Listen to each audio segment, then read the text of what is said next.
નમસ્તે મિત્રો, અહીં આપણે કચ્છના નદીતંત્ર વિશે માહિતી મેળવીશું. રણ, પહાડ અને મેદાનોની ધરતી એટલે કચ્છ. વિશ્વ પ્રસિદ્ધ કચ્છ જિલ્લો માત્ર તેની સંસ્કૃતિ માટે જ નહીં, પરંતુ તેના અનોખા નદીતંત્ર માટે પણ ઓળખાય છે. શું તમને ખબર છે? ગુજરાતમાં સૌથી વધુ આશરે 97 નદીઓ માત્ર કચ્છ જિલ્લામાં જ આવેલી છે. આ નદીઓ કચ્છના જીવન, કૃષિ અને પર્યાવરણ માટે ખૂબ જ મહત્વપૂર્ણ છે. કચ્છમાં આવેલી મધ્યધાર એક મહત્વપૂર્ણ જળ વિભાજક તરીકે કાર્ય કરે છે. તે નદીઓને 3 મુખ્ય દિશાઓમાં વહેંચે છે: ઉત્તર વાહિની, દક્ષિણ વાહિની અને પશ્ચિમ વાહિની. પરંતુ કચ્છની નદીઓની સૌથી અનોખી વાત એ છે કે આ નદીઓ મુખ્યત્વે મોસમી અને અલ્પજીવી છે. ઘણી નદીઓ સમુદ્ર સુધી પહોંચતી નથી, પરંતુ રણમાં જ લુપ્ત થઈ જાય છે. આ કારણે તેને કુમારિકા નદીઓ તરીકે ઓળખવામાં આવે છે. ખારી, રૂકમાવતી અને ભૂખી જેવી નદીઓ કચ્છની મુખ્ય નદીઓ છે. આ નદીઓ પર બનાવાયેલા રુદ્રમાતા અને વિજયસાગર જેવા બંધો કચ્છની સિંચાઈ અને પાણીની જરૂરિયાત પૂરી કરવામાં મહત્વપૂર્ણ ભૂમિકા ભજવે છે. તો આખરે કચ્છની આ નદીઓ ક્યાંથી નીકળે છે, કેવી રીતે વહે છે અને કેમ રણમાં જ લુપ્ત થઈ જાય છે? આ તમામ રસપ્રદ માહિતી આપણે આ વિડીયોમાં વિગતવાર જાણીશું. તો ચાલો શરૂ કરીએ. કચ્છની મધ્યધાર સેન્ટ્રલ રેન્જ માંથી નીકળીને ઉત્તર તરફ વહેતી અને કચ્છના મોટા રણમાં સમાઈ જતી નદીઓને ઉત્તરવાહિની નદીઓ કહેવામાં આવે છે. આ નદીઓમાં ખારી નદી કચ્છની ઉત્તરવાહિની નદીઓમાં સૌથી મહત્વની ગણાય છે. તેના ઉદ્ગમ સ્થાન મધ્યધારમાં આવેલા ચાડવા ડુંગરમાંથી થાય છે. આ ડુંગરાળ વિસ્તાર કચ્છના જળ વિભાજક તરીકે કામ કરે છે. તેની વહેણની દિશા મધ્યધારમાંથી નીકળીને ઉત્તર તરફ વહે છે અને છેવટે કચ્છના મોટા રણમાં સમાઈ જાય છે. સમુદ્રને મળવાને બદલે રણમાં અદૃશ્ય થતી હોવાથી તેને કુમારિકા નદી પણ કહેવામાં આવે છે. ભુજ શહેરની નજીક હોવાને કારણે આ નદી ભૌગોલિક રીતે જાણીતી છે. ચોમાસામાં જ્યારે વધુ વરસાદ હોય ત્યારે જ આ નદીમાં પાણીનો પ્રવાહ જોવા મળે છે. આ નદી પર સિંચાઈ અને પાણી પુરવઠા માટે રુદ્રમાતા બંધ બાંધવામાં આવ્યો છે. આ બંધ ભુજથી આશરે 15 કિલોમીટર દૂર લોડાઈ ગામ પાસે આવેલો છે.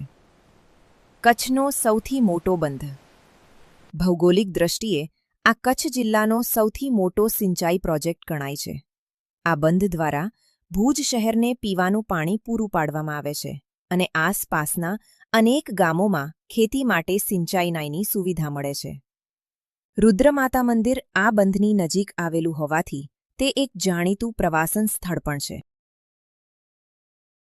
આ ઉપરાંત ઉત્તરવાહિની નદીઓમાં ભૂખી, ભૂરૂડ, કાળી, સુવી, માલણ, સારણ, કાયલો, ચાંગ, નારા અને ખારી નદી ઉત્તર તરફ વહીને કચ્છના મોટા રણમાં વહે છે. દક્ષિણ વાહિની નદીઓ આ નદીઓ મધ્યધારના ડુંગરો જેમ કે ચાડવા ડુંગર માંથી નીકળીને દક્ષિણ તરફ વહે છે અને કચ્છના અખાતને મળે છે. જેમાં મુખ્ય નદીઓ નૈયરા, કનકાવતી, ખારોડ, મીઠી, સકરા, રૂકમાવતી, નાગમતી, બુખી, સાંગ, સાઈ તથા રાખડી ગણાવી શકાય. દક્ષિણ વાહિની નદીઓમાં રૂકમાવતી નદી લંબાઈ 50 કિલોમીટર છે. તે ચાડવાના ડુંગરમાંથી નીકળે અને માંડવી આગળ કચ્છના અખાતમાં મળે છે. તેના પર વિજયસાગર ડેમ બાંધવામાં આવ્યો છે. ઐતિહાસિક અને પ્રવાસન સ્થળ એવું માંડવી શહેર રૂકમાવતી નદીના કિનારે વસેલું છે.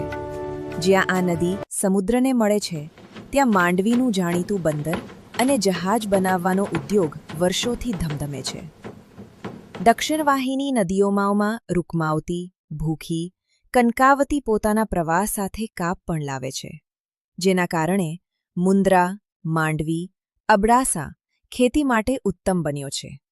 અહીં ખાસ કરીને ખજૂર, દાડમ અને કેસર કેરીનું મબલખ ઉત્પાદન થાય છે. કચ્છની પશ્ચિમ વાહિની નદીઓ એ છે જે મધ્યધાર અથવા પશ્ચિમના ડુંગરાળ વિસ્તારોમાંથી નીકળીને પશ્ચિમ દિશામાં વહે છે અને છેવટે અરબી સમુદ્ર અથવા કોરી ક્રીક લખપત પાસેના દરિયાઈ ફાંટામાં ભળે છે. આ નદીઓ વિશેની મુખ્ય વિગતો નીચે મુજબ છે. 1. મુખ્ય પશ્ચિમ વાહિની નદીઓ. નરા. આ પશ્ચિમ કચ્છની સૌથી મહત્વની નદી છે. તે મુખ્યત્વે લખપત તાલુકાના વિસ્તારોમાં વહે છે. કાલી. આ નદી પણ પશ્ચિમ તરફ વહીને દરિયાને મળે છે. ગજણસર. નખત્રાણાના પશ્ચિમ ભાગમાંથી નીકળતી આ નદી સ્થાનિક જળસ્ત્રોત માટે મહત્વની છે. સેણ. પશ્ચિમ દિશામાં વહેતી એક નાની નદી. આ નદીઓ મોટે ભાગે નખત્રાણા અને લખપત તાલુકાના ડુંગરાળ પ્રદેશોમાંથી ઉદ્ભવે છે. બહુહેતુક ઉપયોગ. આ વિસ્તારમાં વરસાદ ઓછો હોવાથી આ નદીઓ પર નાના બંધો બાંધવામાં આવ્યા છે, જેમાં નરા ડેમ અને ગજણસર ડેમ મુખ્ય છે. કોરી ક્રીકનું મહત્વ. પશ્ચિમ તરફ વહેતી નદીઓ જ્યાં દરિયાને મળે છે તે વિસ્તાર ક્રીક ખાડી વિસ્તાર તરીકે ઓળખાય છે, જે ભારત અને પાકિસ્તાનની સીમાની નજીક આવેલો છે.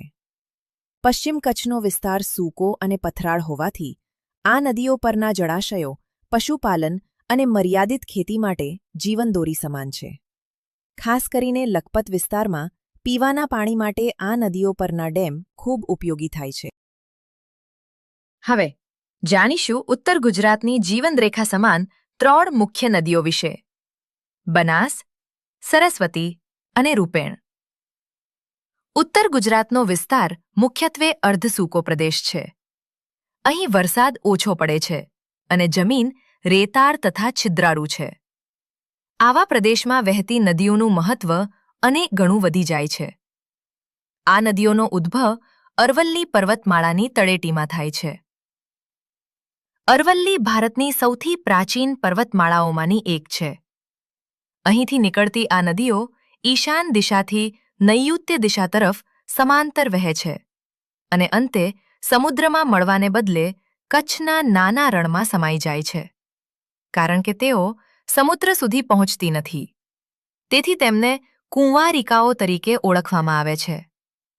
ચાલો હવે દરેક નદી વિશે વિગતવાર જાણીએ.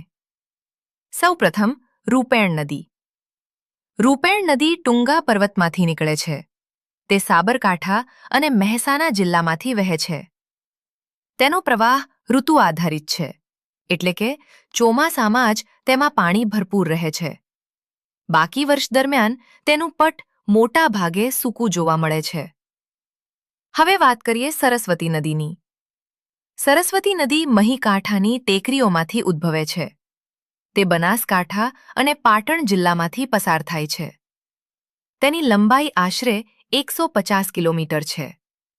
તેનું પ્રવાહ ક્ષેત્ર લગભગ 970 ચોરસ કિલોમીટર જેટલું છે.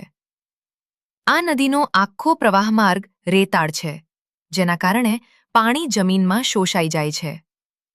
પરિણામે વર્ષના મોટા ભાગના સમયમાં આ નદી સૂકી રહે છે. હવે આવો જાણીએ ઉત્તર ગુજરાતની સૌથી લાંબી અને મહત્વપૂર્ણ નદી બનાસ વિશે. બનાસ નદી અરવલ્લીની ટેકરીઓમાંથી નીકળે છે. તે બનાસકાંઠા જિલ્લામાં ડીસા અને પાલનપુર પાસે થઈને વહે છે. તેની લંબાઈ લગભગ 266 કિલોમીટર છે. તેનું પ્રવાહ ક્ષેત્ર આશરે 8684 ચોરસ કિલોમીટર જેટલું છે, જે ઉત્તર ગુજરાતમાં સૌથી વિશાળ છે. બનાસ નદીની 2 મુખ્ય શાખા નદીઓ છે, સિપ્રી અને બાલારામ. આ નદી આગળ જઈને 2 ફાંટામાં વહે છે. એક ફાંટો વારાહી તરફ જાય છે અને બીજો સાંતલપુર તરફ. અંતે બંને ફાંટા કચ્છના નાના રણમાં મળી જાય છે. આ પ્રદેશની નદીઓના પટ ખૂબ જ પહોળા અને છિદ્રાળુ છે. તેમના તળમાં રેતી અને મરડીઓ હોય છે. આ કારણસર વરસાદનું પાણી ઝડપથી જમીનમાં શોષાઈ જાય છે. આ પ્રક્રિયા ભૂગર્ભ જળને ભરપૂર રાખવામાં મદદરૂપ બને છે. પરંતુ સપાટી પર નદીમાં પાણી લાંબા સમય સુધી ટકી શકતું નથી. બનાસ નદી પર દાંતીવાડા પાસે એક મહત્વપૂર્ણ બંધ બાંધવામાં આવ્યો છે. આ બંધ આ પ્રદેશમાં સિંચાઈ માટે અત્યંત ઉપયોગી છે. તે ખેડૂતોને કૃષિ માટે પાણી પૂરું પાડે છે અને ઉત્તર ગુજરાતની અર્થવ્યવસ્થાને મજબૂત બનાવે છે. આ રીતે અરવલ્લીમાંથી નીકળતી બનાસ, સરસ્વતી અને રૂપેણ નદીઓ ઉત્તર ગુજરાતના ભૂગોળ, કૃષિ અને જીવનશૈલીમાં મહત્વપૂર્ણ ભૂમિકા ભજવે છે. ઉત્તર ગુજરાતની અન્ય નદીઓ. સાબરમતી નદી અને મહી નદી તથા એમના જળ પરિવાહનો સમાવેશ થાય છે. સાબરમતી નદી રાજસ્થાનની અરવલ્લીની ટેકરીઓના દક્ષિણ પશ્ચિમ ઢોળાવો પર આવેલા તે ઉદયપુર પાસેના ડેબડ સરોવર નજીકના પહાડો વેકરિયા નજીકથી નીકળે છે. આ નદી સાબરકાંઠા, મહેસાણા, ગાંધીનગર, અમદાવાદ, ખેડા અને આણંદ જિલ્લાઓમાંથી વહેતી આગળ વધે છે. સાબરમતીનો પ્રવાહ માર્ગ કુલ 371 કિલોમીટર લાંબો છે. સાબરમતીના ઉપરવાસમાં નદીના કાંઠાની ઊંચાઈ 7 ધારે જોવા મળે છે. કેટલીક જગ્યાએ તો આ ઊંચા પણ 10 થી 15 મીટર જેટલી ઊંચાઈ રહે છે. સમુદ્ર નજીકના વિસ્તારોમાં સાબરમતીએ કાદવનો નિક્ષેપ કર્યો છે, જે સ્થાનિક ભાષામાં ભાઠા તરીકે ઓળખાય છે. આ ભાઠાની જમીન ખૂબ જ ફળદ્રુપ છે. અમદાવાદની દક્ષિણ તરફ સાબરમતીએ વારંવાર વહેણ બદલીને ઘણા ગામડાઓને તારાજ કર્યા છે, પરંતુ સાથે સાથે નદીએ કાંપનો નિક્ષેપ કરીને વિસ્તૃત અને ફળદ્રુપ મેદાન પણ રચ્યા છે. હવે વાત કરીએ મધ્ય ગુજરાતના તે પ્રદેશની જે સાબરમતી અને મહી નદી વચ્ચે આવેલો છે. આ પ્રદેશને સાબરમતી મહી મેદાન તરીકે ઓળખવામાં આવે છે. આ વિસ્તાર ખેતીની દ્રષ્ટિએ ખૂબ જ ઉત્પાદક અને ઔદ્યોગિક દ્રષ્ટિએ પણ ખૂબ વિકસિત છે. આ મેદાનમાંથી સાબરમતી અને તેની શાખા નદીઓ, ખાસ કરીને મેશ્વો અને વાત્રક, વહેતી જોવા મળે છે. સાબરમતીને મળનારી ઉપનદીઓમાં ખારી, ભોગાવો, શેરડી, માજમ, અંધેરી, મેશ્વો અને વાત્રકનો સમાવેશ થાય છે. વેકરિયા પાસેથી નીકળતી સાબર નદીને પ્રાંતિજની ઉત્તરે હાથમતી નદી મળે છે અને ત્યારથી તે સાબરમતી તરીકે ઓળખાય છે. મેશ્વો નદી રાજસ્થાનના ડુંગરપુર જિલ્લામાંથી નીકળીને મહેમદાવાદ તાલુકાના સમાદરા ગામ નજીક વાત્રકને મળે છે. વાત્રક નદી પણ ડુંગરપુરની ટેકરીઓમાંથી નીકળી ખેડા પાસે થઈને વહે છે અને મહી નદીને સમાંતર વહે છે. શેરડી નદી પંચમહાલ જિલ્લાના ધામોદ અને વરધારી ટેકરીઓમાંથી નીકળે છે. તેની કુલ લંબાઈ 113 કિલોમીટર જેટલી છે અને ખેડા પાસે વાત્રકને મળે છે, અમદાવાદની દક્ષિણે. રહુ પાસે સાબરમતી ખારી નદીને મળે છે, ડુંગરપુર તરફથી આવતી વાત્રક. માજમ, મેશ્વો અને શેરડીના પાણી સાથે આગળ વધે છે. ધોળકાની દક્ષિણ પૂર્વે આવેલા વૌઠા અને માતરની દક્ષિણ પશ્ચિમે આવેલા પાલ્લા વચ્ચે સાબરમતીને વાત્રક મળે છે. આ રીતે વૌઠા પાસે 7 નદીઓનો સંગમ થાય છે. સાબરમતી, હાથમતી, ખારી, મેશ્વો, માજમ, શેરડી અને વાત્રક. ધોળકા તાલુકાની દક્ષિણ પૂર્વ હદે ભોગાવો નદી સાબરમતીને મળે છે. આબરમતીને મળે છે આગળ જઈને. ખંભાત તાલુકાના વડગામ પાસે સાબરમતી ખંભાતના અખાતને મળે છે. આ વિસ્તાર કોપાલીની ખાડી તરીકે ઓળખાય છે. અહીં સાબરમતીનો પટ લગભગ 7 કિલોમીટર પહોળો છે. ઓછા વરસાદવાળા પ્રદેશ, છિદ્રાળુ રેતાળ જમીન અને વધારે ઢોળાવને કારણે સાબરમતીમાં વર્ષમાં થોડો સમય જ પાણી રહે છે, એટલે કે સાબરમતી એક હંગામી નદી છે. હવે મહી નદી તરફ વળીએ. મહી નદી નર્મદા અને તાપી પછી ગુજરાતની 3જા નંબરની મોટી નદી છે. મહી નદી માળવાના ઉચ્ચ પ્રદેશમાં વિંધ્ય પર્વતની પશ્ચિમ ધાર પર આવેલા મેહત સરોવરમાંથી અંઝેરા નજીકથી નીકળે છે. તેની કુલ લંબાઈ 583 કિલોમીટર જેટલી છે. બેસિન વિસ્તાર 2385 ચોરસ કિલોમીટર અને સ્રાવક ક્ષેત્ર 34,832 ચોરસ કિલોમીટર જેટલું છે ગુજરાતમાં. મઈ નદી લગભગ 180 કિલોમીટર વહે છે અને અંતે ખંભાતના અખાતને મળે છે ડુંગરપુર વાસવાડા પ્રદેશમાંથી. ચરોતર વિસ્તારમાં વહેતી આ નદીને અનાસ, પાનમ, મેસરી જેવી ઘણી ઉપનદીઓ મળે છે થાસરા નજીક. ગલતેશ્વર ખાતે ગળતી નદી મહીને મળે છે દરિયા નજીકના. આશરે 70 કિલોમીટર વિસ્તારમાં ભરતીની અસરને કારણે મઈ નદીનો પટ ખૂબ પહોળો બની જાય છે. એથી આ નીચલા ખીણ પ્રદેશમાં મઈ નદી મઈ સાગર તરીકે ઓળખાય છે. અહીં નદીનો પટ લગભગ 1 કિલોમીટર પહોળો છે.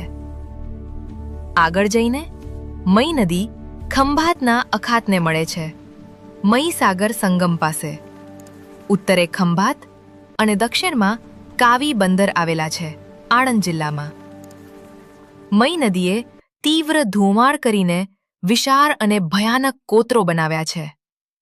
આ કોતરોને સરકાર દ્વારા બુલડોઝરથી સપાટ બનાવી ખેતી લાયક બનાવવાની યોજના અમલમાં છે. આ વિસ્તારમાં બાગાયતી ખેતી અને તમાકુની ખેતી વિકસાવવામાં આવી છે. મઈ નદીમાં વારંવાર પૂર આવે છે. 1973ના જુલાઈમાં વાસદ પાસે પૂરની સપાટી 14.79 મીટર અને વણાકબોરી પાસે 62.92 મીટર સુધી પહોંચી હતી મઈ નદી પર. વણાકબોરી અને કડાણા ખાતે મહત્વના બંધ બાંધવામાં આવ્યા છે. વિદ્યાર્થી મિત્રો, હવે આપણે ત્રીજા વિભાગમાં દક્ષિણ ગુજરાતની મુખ્ય નદીઓ વિશે સમજીશું. આ વિભાગમાં મુખ્યત્વે નર્મદા અને તાપી નદી અને તેમની ઉપનદીઓનો સમાવેશ થાય છે. નર્મદા નદી નર્મદા અને મદા અને તાપી ગુજરાતની મોટી નદીઓ છે. એમાં નર્મદા સૌથી મોટી નદી છે. નર્મદા નદીનું મૂળ નામ રેવા છે. આ નદી છત્તીસગઢ રાજ્યના બિલાસપુર જિલ્લાના વિંધ્ય પર્વતમાળાના અમરકંટકના ડુંગરમાંથી સમુદ્ર સપાટીથી આશરે 1,150 મીટર ઊંચાઈએથી નીકળે છે. અમરકંટકમાંથી નીકળતી રેવા સાતપુડા પર્વતમાળાના મૈકલ પર્વતમાંથી નીકળતી નર્મદા સાથે માંડલા નજીક મળે છે. નર્મદા નદીની કુલ લંબાઈ 1,280 કિલોમીટર છે. આ નદી સાતપુડા અને વિંધ્ય પર્વતમાળાની વચ્ચે વહેતી હાંફેશ્વર પાસે ગુજરાતમાં પ્રવેશે છે. નર્મદા નદી મધ્યપ્રદેશ, મહારાષ્ટ્ર અને ગુજરાત આ 3 રાજ્યોમાંથી પસાર થાય છે. એટલે નર્મદા ત્રણેય રાજ્યોની સહિયારી નદી કહેવાય છે. ગુજરાતમાં નર્મદાનું વહન ક્ષેત્ર લગભગ 150 કિલોમીટર જેટલું છે. નર્મદા નદીમાં સુરપાણેશ્વર પાસે મોખરી ઘાટ આવેલો છે, જેને સુરપાણનો ધોધ પણ કહે છે. આથી ઉત્તર પશ્ચિમ તરફ નવાગામ પાસે સરદાર સરોવર યોજના આવેલી છે. રાજપીપળાના ડુંગરમાંથી નીકળતી કરજણ નદી રાજપીપળા નાંદોદ પાસેથી વહેતી રૂંડ ગામ પાસે નર્મદાને ડાબે કાંઠેથી મળે છે. જ્યારે છોટાઉદેપુર તરફથી આવતી ઓરસંગ અને તેની સાથે ઊંચ તથા હિરણ નદી ચાંદોદ કરનાળી વચ્ચે જમણી બાજુથી વ્યાસ નામના સ્થળે નર્મદાને મળે છે.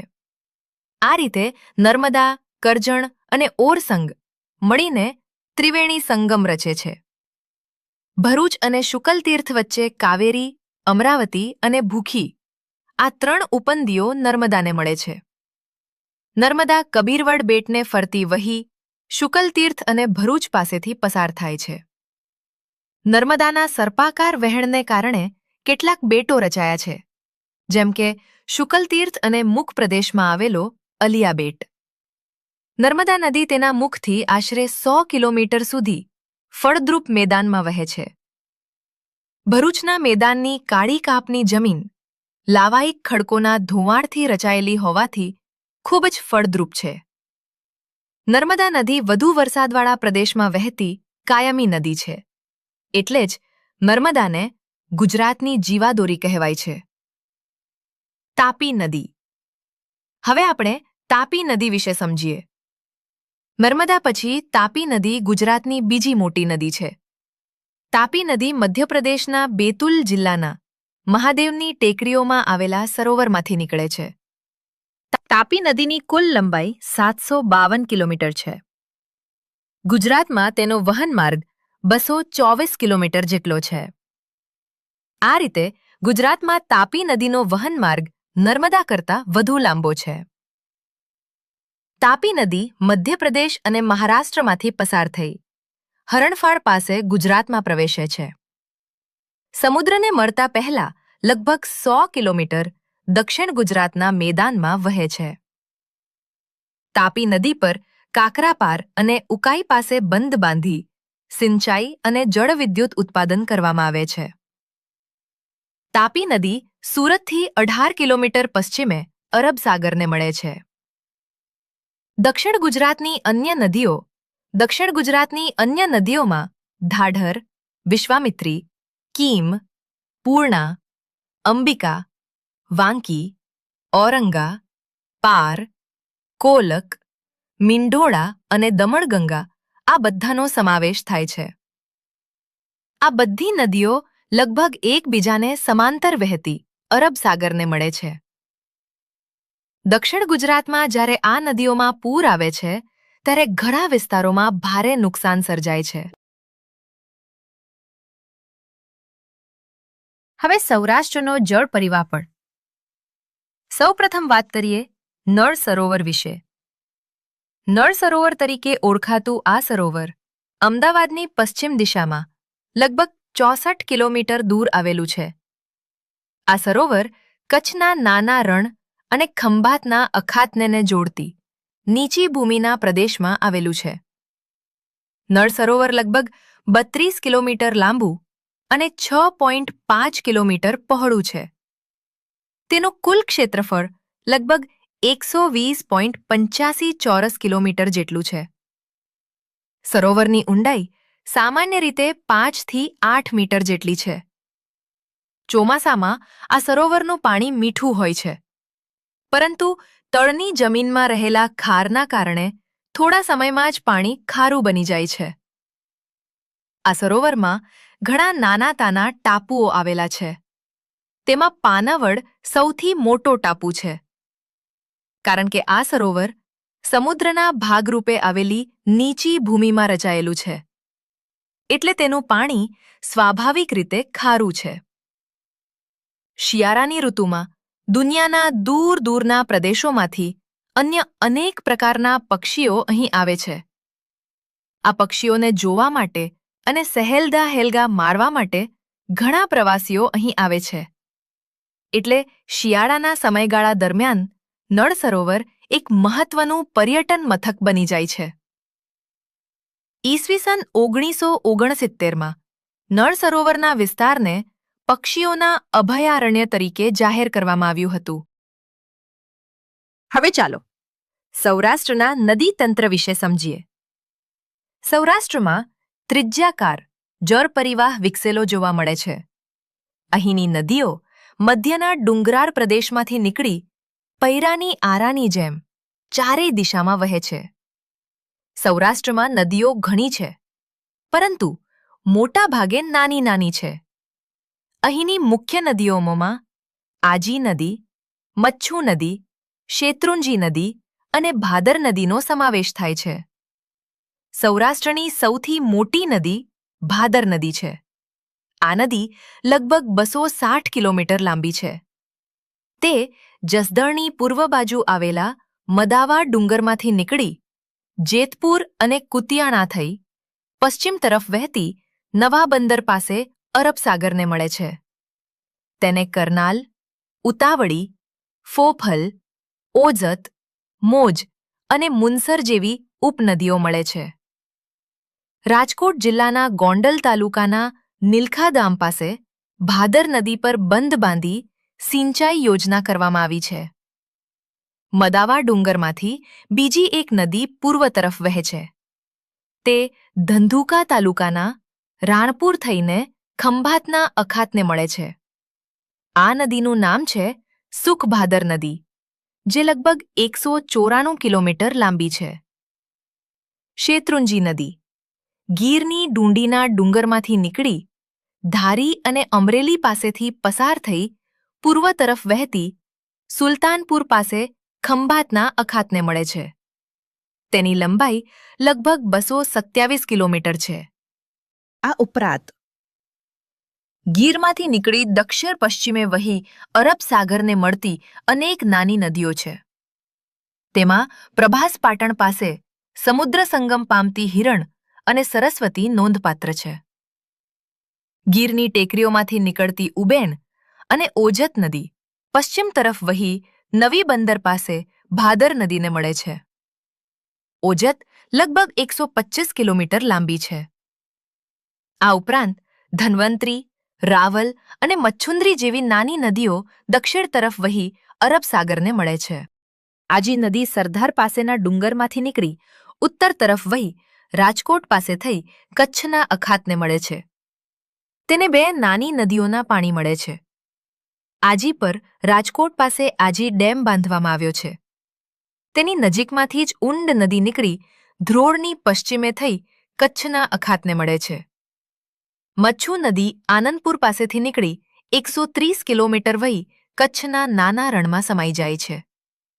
મચ્છુ નદી પર મોરબી આવેલું છે. આ નદી પર જોધપુર ગામ પાસે બંધ બાંધી સિંચાઈ યોજના કરવામાં આવી છે. ભોગાવો નદી ચોટીલાના ડુંગરમાંથી નીકળી પૂર્વ તરફ વહી સાબરમતીને મળે છે. અલીચની ડુંગરમાળામાંથી નીકળી જામનગર પાસે થઈ વહેતી નાગમતી અને રંગમતી નદીઓ, અલિયાબાડા પાસે થઈને વહેતી રૂપારેલ નદી, ગોપ પાસેથી નીકળતી સસોઈ, ફૂલજર નદી, ખંભાળિયા પાસે થઈ વહેતી સિંહણ અને ઘી નદી પણ કચ્છના અખાતને મળે છે. સૌરાષ્ટ્રમાં વરસાદ ઓછો પડતો હોવાથી ચોમાસા સિવાયની ઋતુમાં મોટાભાગની નદીઓ સૂકી રહે છે. આ રીતે નળ સરોવર અને સૌરાષ્ટ્રની નદી વ્યવસ્થા ગુજરાતના ભૂગોળમાં ખૂબ જ મહત્વ ધરાવે છે. वीडियो को पूरा देखने के लिए आपका धन्यवाद. इस तरह के और वीडियो देखने के लिए हमारी चैनल को लाइक करें, शेयर करें और सब्सक्राइब करें. Thank you.